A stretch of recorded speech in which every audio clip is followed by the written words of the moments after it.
There's no worse feeling than when you get stuck.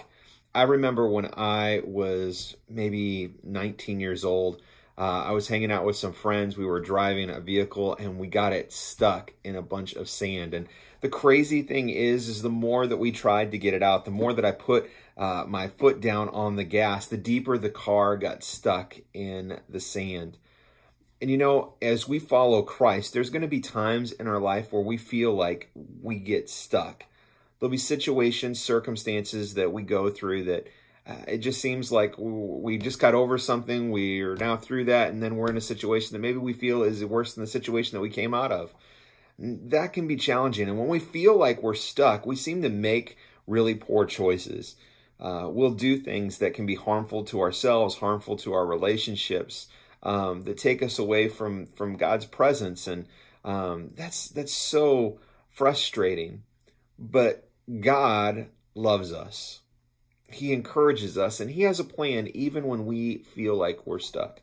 In Exodus chapter 14, we see God's people in that exact situation.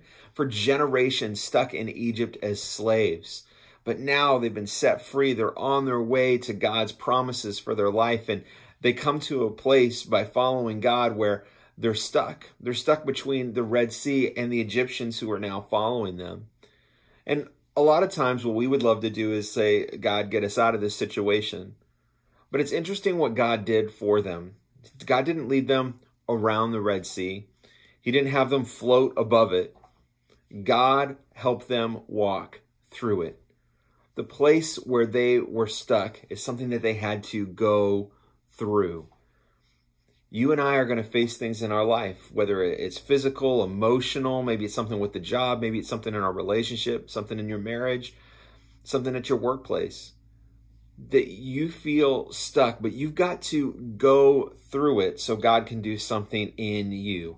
See, God was faithful and he delivered his people through the Red Sea, and God's going to be faithful. He's going to deliver you through this season in your life, through this issue that you're struggling with, through this mentality, through this depression, through this whatever it might be. God's going to get you through it.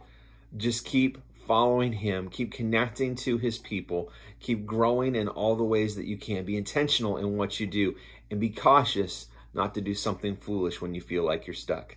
That's today's Ministry Minute.